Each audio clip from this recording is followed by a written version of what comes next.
Welcome back to my channel, guys. It's time for another anime review.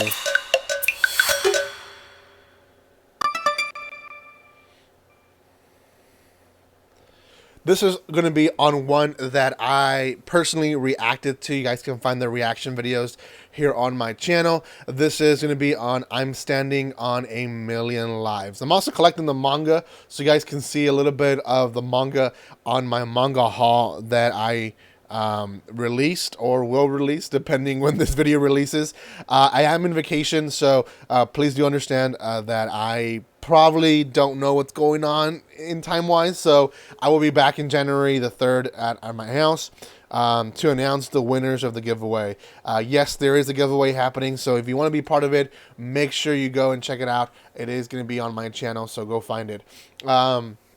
Before anything, guys, if you haven't done so by now, make sure you subscribe to my channel. We're trying to reach 4,100 now. That's my new goal for January. And then also, if you want to further support the channel, follow me on social media, TikTok, Instagram, Twitter, as well as you can follow me on the Discord and on Twitch. Okay. I think that's all that I have to say. This is a anime, again, from the fall 2020 anime releases. And this was actually better than I expected it to be, but it still wasn't all there. And I'll explain a little bit about it, why I didn't like some of the stuff. But first, what is it all about? Well, we met Yusuke, who is basically a loner. He likes to play games by himself, and he just wants to be by himself, and he ends up being dragged into this virtual reality world where he essentially is a character of a game. In this game, there's already two people that are playing it, Yui and Kuzue. And Kuzue essentially is a shy girl. Yui is kind of like the go-getter girl, but also she's kind of sweet at the same time. And the basic rules is everyone can't die. If everyone dies, then that's an issue, because they completely lose the game, and that means that they might die in the real world. Also, on their end, they start at a low level, so they have to basically build up their levels, build up their strength. Very similar to a regular game. And Yuzuke, for some reason, is getting, throughout the anime, he gets random characters, like he's a chef and stuff like that. So he kind of figures out how to use his techniques in his advantage.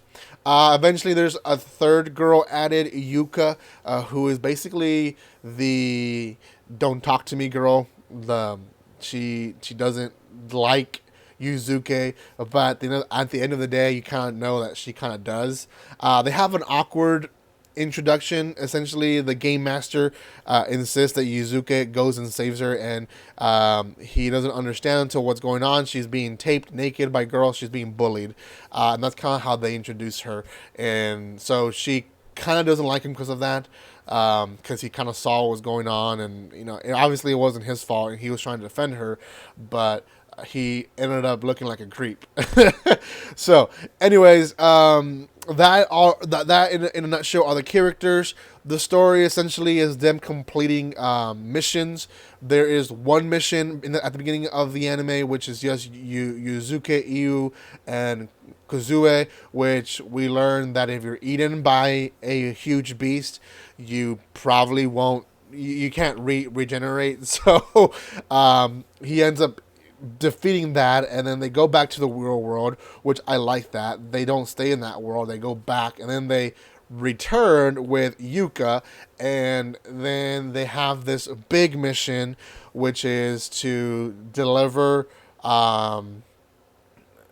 something to the next city, as well as completing a certain amount of discovery of the map.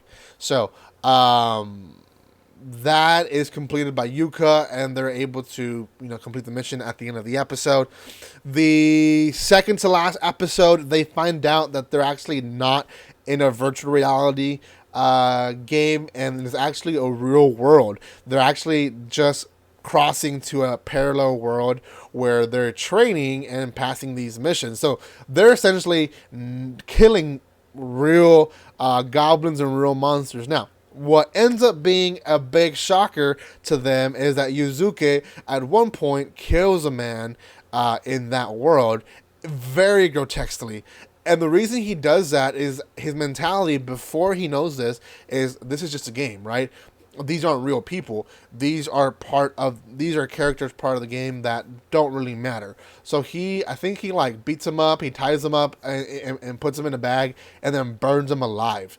Like he kills someone in a horrific way.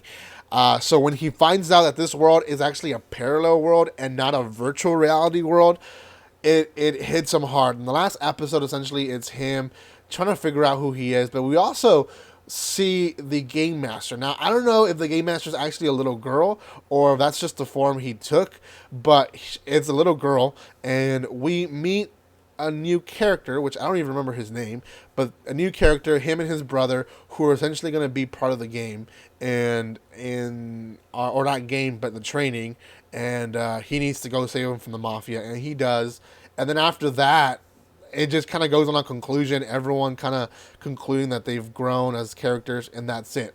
Okay, likes and dislikes of this anime. I gave a very general explanation. Likes of this story, me personally, I like the fact that they go back and forth from their mission kind of world or parallel world back to their actual world, because you see them kind of build characters. It's not really an isekai in a sense. They haven't really died and revived in another world, but in a way it is an isekai. It just depends how you see it. I like that they have a lot of the gaming stuff part of the anime and it's not too complicated. Some animes that are gaming based animes or mangas, they make it way complicated where like you have to have played a certain game to actually understand it. Actually, I have an example for you guys. GameCubes. GameCubes is a good example of that. GameCubes is a manga that I'm reading. Pretty good manga. I actually myself I am enjoying it a lot. But if you've never, ever played Minecraft, that manga would make no sense to you. So I like that they keep it simple. They explain stuff throughout the anime, and they don't make it way overcomplicated where you're trying to catch up with the world before even enjoying the anime, right? So that's one of the likes, or two likes. I like the characters. They do a good job with the characters. Personally, Kazue being the shy girl, the weak girl, obviously she has a good past.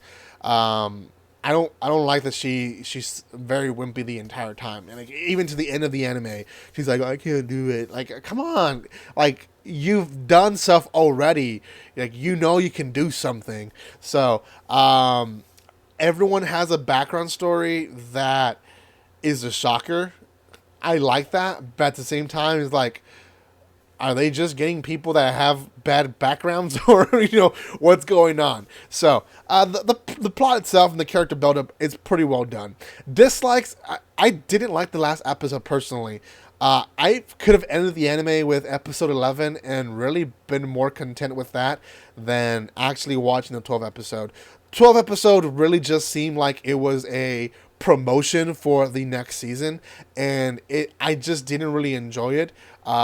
We meet new characters like the game master as the little girl, and then these two brothers, and then they're new characters at the last episode. Like, why do we get new characters at the last episode? I don't understand that. I didn't like that. I didn't appreciate that.